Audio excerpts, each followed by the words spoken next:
Hey guys, what's up? It's Exup here, and recently the Fire Force anime just ended with the last episode of Season 3 Part 2 being released on April 4th. Now, before the anime finished, I had already read through the entirety of the manga, so I already knew how it was going to end. And honestly, out of all the anime and manga I have watched and read thus far, I found the Fire Force ending to be quite satisfying. Even juggernauts like Attack on Titan, Jujutsu Kaisen, and Demon Slayer have certain aspects to their endings that, at the very least, gave me mixed feelings. What I mean by that is that although I understand and accept how those stories ended, they don't completely sit well with me because they felt very bittersweet to some degree. It's sort of like when I watched Your Lie in April and I got to the end and they dropped that ending on us. It makes you really feel conflicted and torn inside. But I didn't feel that way with Fire Force. I was completely on board with how the mangaka chose to end the series. For those of you who haven't heard, read, or watched Fire Force, it's a manga series written by Okubo Atsushi, who also wrote and illustrated Soul Eater. Fire Force is a story set in a post-apocalyptic dystopian world in which people are afraid from dying of spontaneous human combustion. It follows the main character Shinra Kusakabe, who is on a quest to save people as one of the soldiers in the Fire Force. Many characters in this world are born with pyrokinetic abilities which enable them to control fire and even produce fire. Nobody knows exactly what the reason behind spontaneous human combustion is, and so Shinra and his group, the Special Fire Force Company 8, go on a long quest to figure out what the source of it is. Along the way, they uncover various truths and secrets behind how the world they live in came to be and how their history was shaped throughout centuries. Without spoiling anything for those who may be interested in watching or reading it, let's just say that what they discover had massive implications toward the final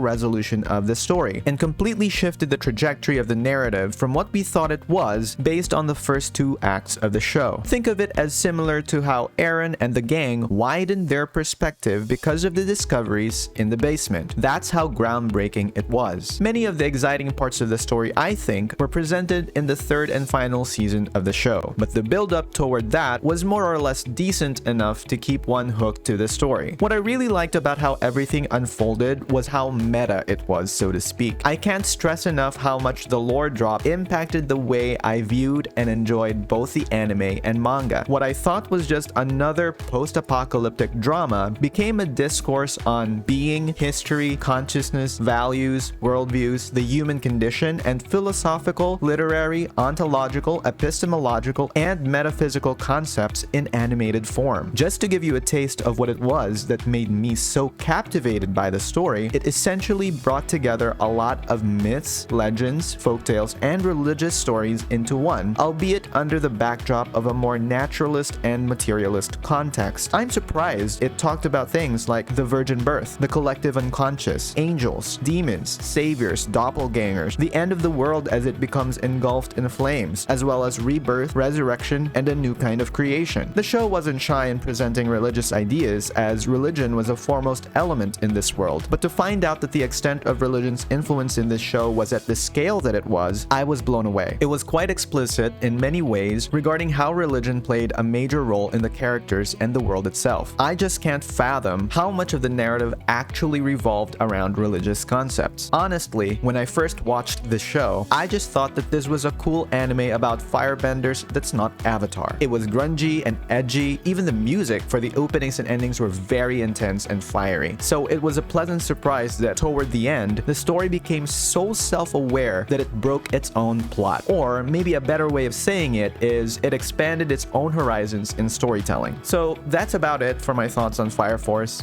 I'm just compelled to make a video about it because it really made a huge impact on me out of all the anime and manga that I've consumed over the past 5 years. I have to say though that it's by no means perfect, especially since the first two seasons of the show were quite comical and a little bit one-dimensional. But it really ended with a bang, figuratively and literally. Hence why I'm making this video about it. If you guys enjoyed this video, please do consider liking and subscribing, as it will definitely help.